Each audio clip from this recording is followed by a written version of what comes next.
नमस्कार दोस्तों, आज की ताज़ा खबर। भारत के एक और पड़ोसी देश स्वतंत्र होने के करीब पहुंचा, तो वहीं दूसरी तरफ आ गई वो घड़ी जब कनाडा को मिलेगा ट्रूडो से मुक्ति।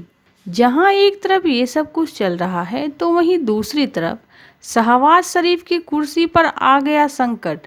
जियोपॉलिटिक्स में बहुत कुछ चल रहा है, जानने को मिलेगा बहुत कुछ। आइए जानते हैं इन खबरों को विस्तार से। पाकिस्तान में आर्थिक और राजनीतिक संकट अब आम बात हो गई है। जेल में बंद पूर्व प्रधानमंत्री इमरान खान के समर्थक अक्सर सरकार को चुनौती देते रहते हैं। वहीं अब शहबाज शरीफ की सरकार पर नया संकट मंडराने लगा है। सत्ताधारी दल के सहयोगी दल पाकिस्तानी पीपल्स पार्टी ने भी अब पीएमएल-एन की अगुवाई वाली सरकार को चेतावनी दे दी है।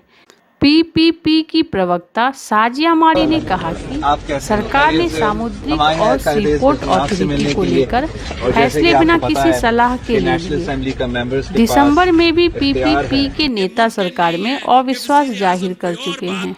इंटरनेट पर पाबंदियों को लेकर पीपीपी के अध्यक्ष बिलावल भुट्टो ने सरकार की आलोचना की थी।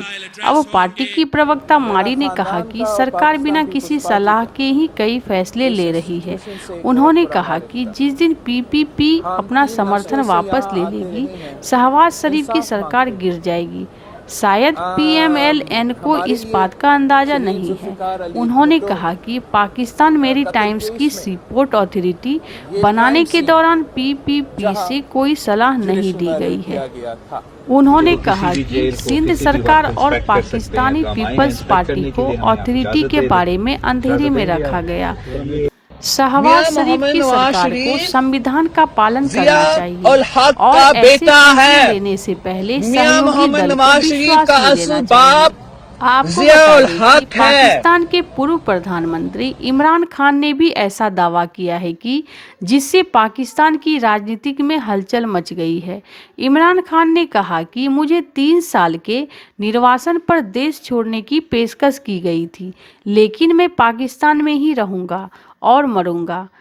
खान ने रावलपिंडी और अडियाला जेल में मीडिया कर्मियों से बातचीत में कहा कि उन्होंने इस्लामाबाद में बानीगाला निवास में स्थानांतरित करने के लिए परोक्ष रूप से संपर्क किया गया है।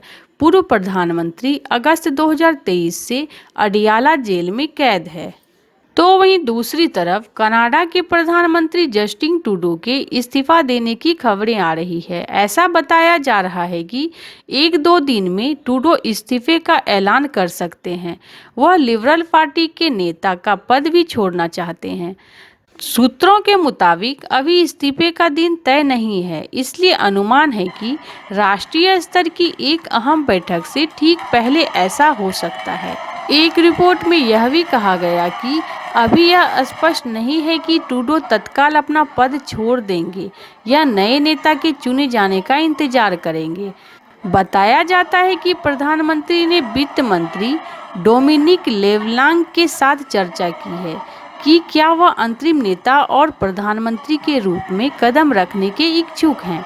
हालांकि सूत्रों का यह भी कहना है कि लेवलैंग का इस भूमिका में आना अव्यावहारिक होगा। जस्टिन ट्रूडो ने 2013 में लिबरल नेता की जिम्मेदारी संभाली थी। उस वक्त पार्टी गहरे संकट में थी और पहली बार हाउस ऑफ कॉमन्स के तीसरे नंबर पर खिसक गई थी। इस वक्त भी लिबरल पार्टी बेहद मुश्किल दौर में है। पोल्स शो दिखा रहे हैं कि अक्टूबर में आखिर में होने वाले चुनाव में लिबरल पार्टी कंजर्वेटिव्स के हाथों बुरी तरह से हारने वाले हैं। ट्रूडो के पद छोड़ने के बाद पार्टी बिना किसी अस्थायी मुखिया के हो जाएगी। ट्रूडो के इस्तीफे के बाद तत्काल चुनाव की मांग उठने की संभावना है। नई सरकार पर अगले 4 साल तक अमेरिकी राष्ट्रपति डोनाल्ड ट्रंप के प्रशासन से निपटने का दबाव रहेगा। आपको बता दें कि निर्वाचित अमेरिकी राष्ट्रपति ट्रंप ने ट्रूडो पर काफी दबाव बना दिया है। जहां एक तरफ ये सब कुछ चल रहा है, तो वहीं दूसरी तरफ यूनाइटेड लीग ऑफ अराकन और इसकी मिलिट्री ब्रांच अराकन आर्मी उस लक्ष्य को हासिल करने के बहुत करीब है जो 3 महीने पहले तक असंभव सा प्रतीक होता था। ये लक्ष्य है कि स्वतंत्रता हासिल करने का एक स्वतंत्र देश बनने का। अराकन आर्मी ने म्यांमार यूनियन में रखाइन राज्य के 18 में से 15 शहरों पर पहले ही कब्जा कर लिया। हालांकि 3 अहम स्थान अभी भी म्यांमार की सैन्य सत्ता के हाथों में है। ये स्थान है बंगाल की खाड़ी में स्थित सित्तेव बंदरगाह। इस पोर्ट को कालाधान मल्टी मॉडल प्रोजेक्ट के तहत भारत ने फाइनेंस किया है। दूसरा स्थान है चीन की मदद से बना क्याओ कफ्यू पोर्ट और तीसरी जगह है मुआंग नांग शहर।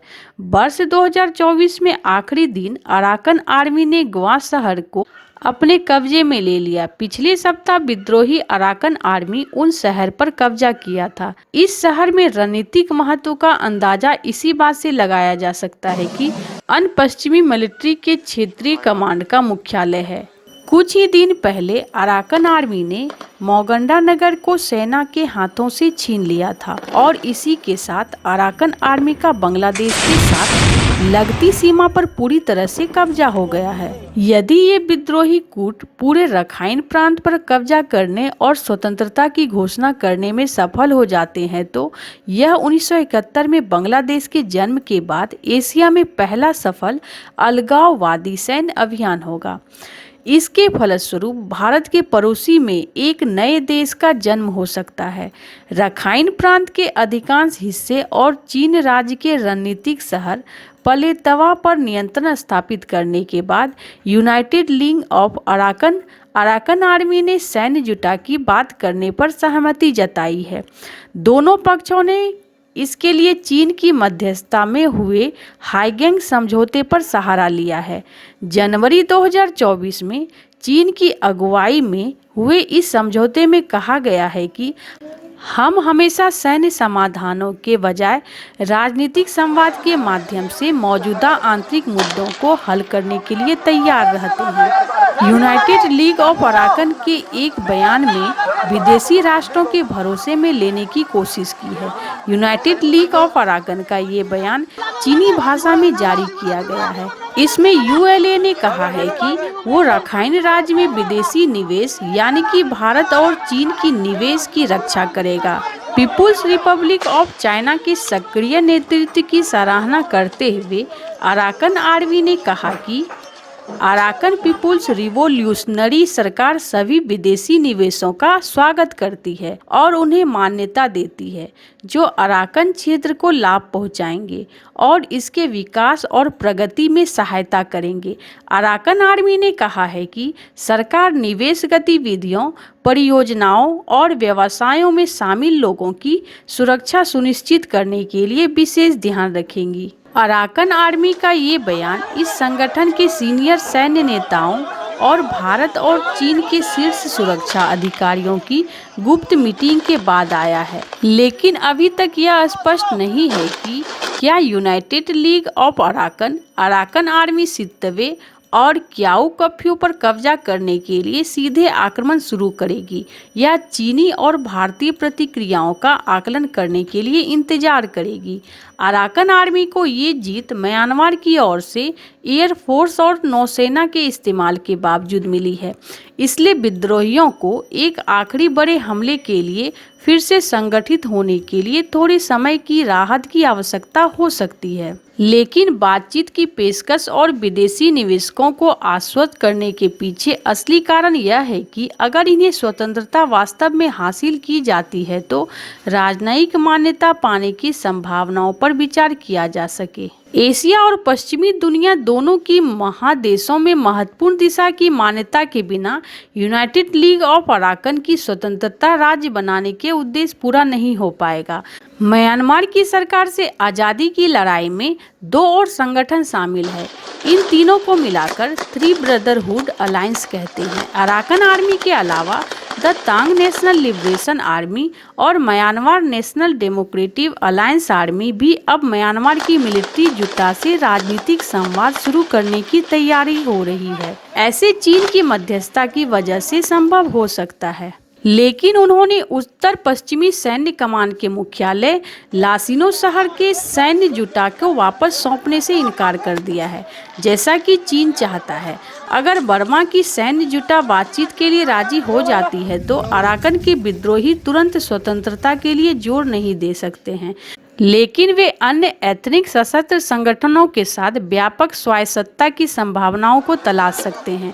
यह आंशिक रूप से इस बात पर निर्भर करता है कि अन्य विद्रोही समूह जुटा के खिलाफ अपने सैन्य हमलों में कितने सफल होते हैं। म्यांमार स्पष्ट रूप से पूरब का नया सीरिया बनता जा रहा है, लेकिन अभी तक इसके वैश्विक स्तर पर उस तरह का ध्यान आकर्षित नहीं किया गया है जैसी उम्मीद की जाती है। ऐसे आपको क्या लगता है इन सब मामलों में? आपकी क्या राय है? कमेंट कर जरूर बताएं। जल्द मिलते हैं अगले वीडियो में नई खबर के साथ। आइए देखते हैं वीडियो डिटेल में। अगर वीडियो अच्छी लगे तो कमेंट जरूर करें। अगर कोई सुझाव देना चाहे तो जरूर दे, और जाते जाते मेरे इस चैनल को सब्सक्राइब और लाइक जरूर कर दे ताकि मैं और भी करंट न्यूज आपको दिखला और सुना सकूं। धन्यवाद, नमस्कार। आइए मिलते हैं अगले समाचार में।